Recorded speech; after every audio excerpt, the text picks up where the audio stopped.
Hello les gars, j'espère que vous allez bien. On se retrouve aujourd'hui pour ma morning routine. Ça m'est beaucoup demandé. Comme vous le voyez, je suis à Bali dans cette vidéo, donc je vais vous partager mes habitudes et vous donner mes petits tips pour que vous puissiez vous aussi vous créer la morning routine qui vous convient selon votre rythme, vos objectifs, vos habitudes, vos possibilités. On est tous différents, donc pas de place pour la comparaison ici, ne l'oubliez pas.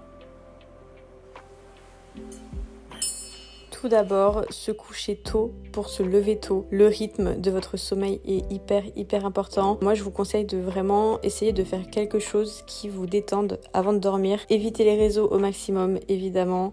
Je sais que c'est pas facile, mais ça a des répercussions énormes sur votre sommeil et sur l'efficacité de votre sommeil. Essayez de vous endormir avant minuit si vous le pouvez. On dit souvent que les heures avant minuit sont les heures les plus réparatrices. Personnellement, je vois d'énormes différences quand je m'endors à 22h ou quand je m'endors après minuit. Essayez donc de trouver un rythme qui vous convienne. Pour moi, je sais que c'est souvent 23h, 7h ou 22h, 6h quand je suis en France parce que il faut le temps pour aller à la salle, etc. Les transports, on connaît. Donc voilà, ça va vraiment dépendre de vous et de votre environnement. Dernière chose, on évite de mettre 10 réveils, de snooze son réveil toutes les 3 minutes. Vous allez vous réveiller encore plus fatigué que si vous vous étiez levé dès votre premier ou second réveil. Je vous laisse une petite chance. Donc on ne programme pas son cerveau à snooze le réveil, c'est-à-dire on ne programme pas d'y réveiller. Si vous devez vous réveiller à 6h30, votre réveil est à 6h30, 35, 25, mais pas 6h, 6h15, 6h20, 6h30, bref, on connaît tous. Pas de téléphone au réveil. Je sais que ça sera pas le cas tous les jours. Le week-end, quand vous n'êtes pas dans votre routine, c'est ok d'avoir des moments où on est un petit peu en dehors de notre routine. Je sais que ça peut être le cas avec les fêtes de fin d'année par exemple. Ça va vous aider de ne pas avoir cette distraction directement au réveil le matin et de pas rentrer dans la vie des autres avant même d'avoir pensé à votre vie, à vous, votre bien-être et à tout ce qui vous concerne, parce que le plus important quand on se réveille le matin, c'est nous-mêmes. Donc voilà, je sais que ça aide beaucoup. Remplir une mini tâche, ranger un petit tas de vêtements, ranger votre skincare si c'est le bordel, juste une petite chose comme ça qui vous fait être un petit peu effective dès le matin. Je sais que ça a des répercussions hyper positives sur le cerveau et sur notre productivité le reste de la journée. C'est simple, efficace et ça nous prépare un petit peu à notre journée. Ensuite, je vous conseille vraiment de faire ce que j'appelle une petite morning prep la veille, c'est-à-dire préparer vos affaires de sport. Par exemple, si la première chose que vous faites dans la journée, c'est votre séance de sport, comme ça peut être mon cas. Je sais que ça a des répercussions énormes, le fait de simplement préparer mes affaires de sport la veille, savoir quelle tenue je vais mettre, qu'elle soit dans ma vision quand je me lève. Et c'est un petit peu psychologique, mais je sais que je peux pas faire retour en arrière. Mes affaires, elles sont là, elles sont prêtes, elles m'attendent. Je peux pas aller me recoucher. Ça peut être aussi préparer votre petit déjeuner pour gagner du temps le matin. Encore une fois, c'est ces petits changements dans votre routine qui peuvent faire une énorme différence. Donc testez et vous m'en direz des nouvelles. Ce que je fais directement en me levant, c'est me préparer. C'est comme se mettre directement en condition pour la journée. Sans réfléchir, je me mets en tenue de sport. Ça doit être vraiment un réflexe. Et en parlant des choses que je fais sans réfléchir, c'est boire un grand verre d'eau. J'évite un maximum le café. C'est pas tous les jours le cas, je vais pas mentir. Je sais les répercussions que ça a sur moi et puis c'est très mauvais de commencer votre journée avec un café sans même avoir pris le temps de nourrir votre corps comme il le mérite. Donc si comme moi, vous faites votre séance à jeun ou juste en mangeant une banane, je ne vous conseille pas de boire du café pré-séance le matin tôt si vous n'avez pas un petit déjeuner qui est vraiment nourrissant à côté.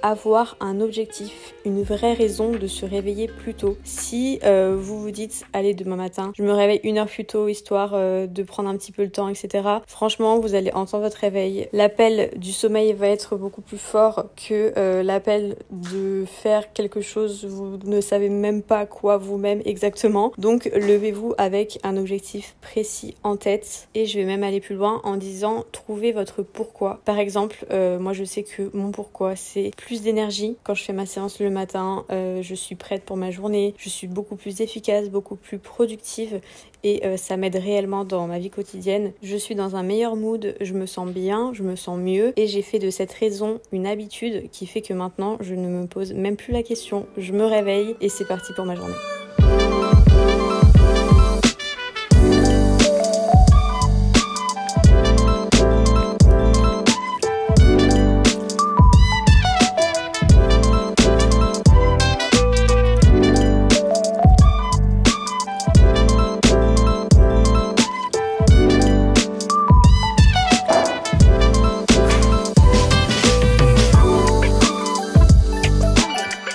Évidemment bouger son corps le matin, donc moi dans mon cas c'est souvent ma séance de sport à la salle, ou ça peut être aussi un run si je vais courir, mais en général je vais courir un peu plus tard une fois que j'ai mangé. Voilà, c'est question de préférence. Mes petits conseils pour incorporer cette habitude dans votre routine si vous avez du mal à bouger votre corps le matin ou à en faire une vraie habitude et quelque chose de non négociable. Première chose, suivez un programme structuré, je le dis et le répète, mais avoir un plan avec une suite logique pour être sûr de progresser, voir des résultats, ça va forcément vous motiver et vous faire tenir sur la durée. N'oubliez pas de suivre un programme qui est réaliste pour vous, que vous pouvez facilement adapter à vous, à votre mode de vie et un petit peu à vos possibilités du quotidien, parce que on peut pas suivre un programme de 6 jours si vous avez la possibilité de vous entraîner que 2 à 3 jours par semaine par exemple. Évidemment, je vous conseille mes programmes Boutique d'Enfer qui sont en description comme d'habitude, qui sont 100% adaptables à votre mode de vie et qui sont là pour vous aider à adopter des habitudes saines, un mode de vie qui vous convienne et à avoir cet équilibre qu'on recherche tous et toutes finalement. Donc voilà, le lien est en bio et restez connectés parce que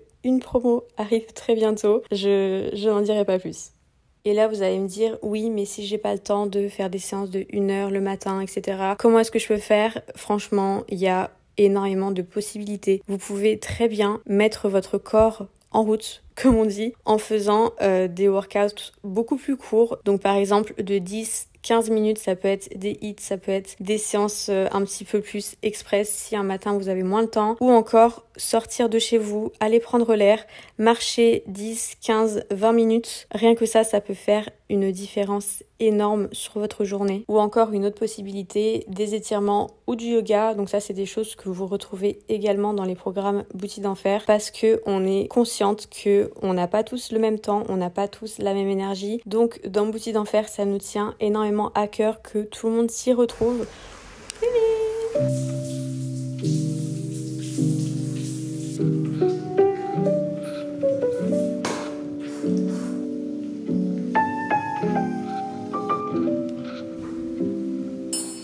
Ensuite, autre non négociable pour moi le matin, c'est prendre du temps pour mon self-care. Donc me préparer, même si je travaille depuis chez moi, ça me motive et ça me met en situation de travail, parce que si je reste en pyjama, je sais très bien que je vais être beaucoup moins productive et un petit peu blasée de ma journée. Au final, c'est pas ce qu'on veut. Je dis pas que ça n'arrive jamais, mais j'essaie d'éviter un maximum.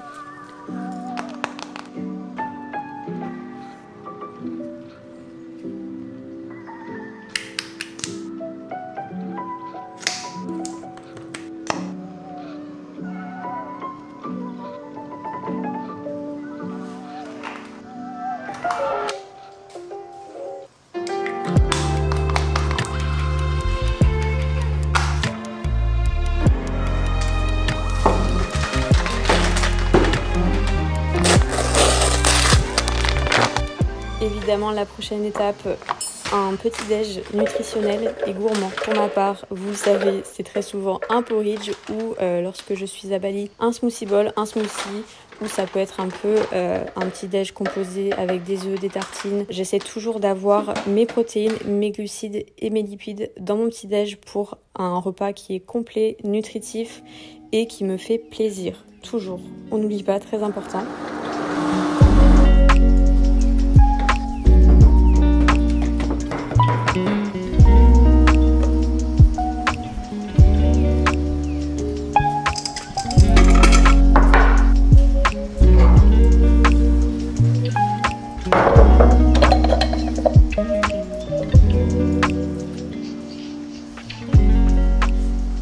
I have been trying to grow up way too fast. Autre petit conseil qui peut vous aider, écoutez un podcast qui vous motive ou de la musique qui vous motive. Ça peut paraître très simple, mais moi je sais que j'adore écouter un peu les histoires des gens le matin. C'est comme si j'avais une conversation avec ma meilleure pote. J'essaie d'écouter des podcasts qui sont hyper rassurants, qui sont hyper bienveillants, ou de la musique sur laquelle je peux chanter. Voilà, game changer.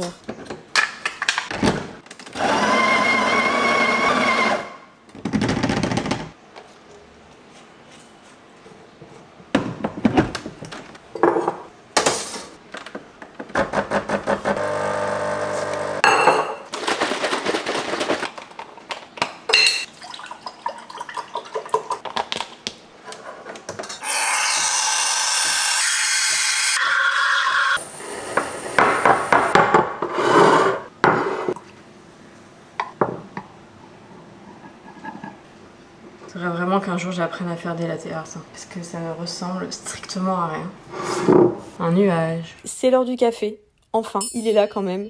Et de ma to-do list. Dites-moi si ça vous intéresse que je développe toute mon organisation dans une prochaine vidéo. Mais pour résumer, je me fixe 3 non négociables, des tâches qui prennent moins de 5 minutes. Donc en général, il y en a beaucoup et c'est celle que je fais en tout premier. Et ensuite, toutes les autres tâches que je classe par ordre de la plus urgente à celles qui sont pas forcément nécessaires à remplir aujourd'hui. Ça évite de surcharger ses to-do et de se retrouver un petit peu pas satisfaite de soi-même en fin de journée parce qu'on a mis trop de choses alors qu'au final on peut prioriser. Tu veux faire quand l'essayage des maillots? Là on va faire les rushs body positive. Comme ça c'est fait. On fait un point déjà, on fait les rushs pour la promo et ensuite on fera l'essayage des maillots. Bon, c'est tout pour ma morning routine et un petit peu tous mes conseils. Petit disclaimer entre guillemets, c'est vraiment ce qui me convient à moi, c'est ce que je fais le matin et ce qui convient aussi à mon emploi du temps, à mon rythme de vie, à mon travail, etc. Ça reste quand même assez personnel, même si je suis convaincue que la plupart des conseils peuvent s'adapter selon votre mode de vie, votre emploi du temps, etc. Après, propre à chacun. On est tous différents et du coup, prenez ce que je dis avec des pincettes et avec du recul quand même. Je voulais aussi vous parler du journaling parce que j'ai arrêté le journaling. Mais je sais pas pourquoi. Du coup, c'était censé être dans ma morning routine. Genre, en général, je prépare un petit peu mes vidéos pour avoir une idée de ce dont je vais parler, etc. C'était écrit dans la liste, mais je voulais pas m'inventer une vie. Voilà. Donc, ça fait des semaines que je ne le fais plus du tout. Et je constate une différence. Je sais que ça me fait énormément de bien de me vider l'esprit le matin et un petit peu de commencer la journée avec l'esprit clair. Et le journaling, ça aide beaucoup pour ça. Donc, simplement, écrire vos pensées, les affirmations positives aussi, ça met dans un trop bon état d'esprit je trouve dès le matin. Donc voilà, je le fais plus, je le ressens, donc je voulais un petit peu vous en parler parce que j'ai décidé que j'allais reprendre. Donc comme ça je vous partagerai un petit peu ma reprise.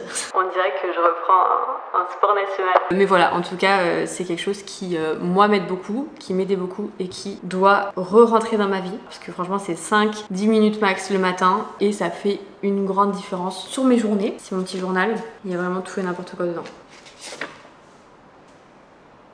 Vraiment tout et n'importe quoi. Bref, c'est un petit peu près tout. J'espère que cette vidéo vous aura plu, qu'elle aura pu un petit peu vous aider. N'hésitez pas à me partager votre morning routine dans les commentaires ou en tout cas les petites habitudes que vous mettez en place dans votre quotidien qui vous aident, qui vous font du bien. Encore une fois, ça peut être très différent pour tout le monde. Et c'est tout. Je vous laisse et je vous dis à très bientôt, dans pas longtemps du tout, parce que je sors de vidéos par semaine en ce moment, pour une prochaine vidéo.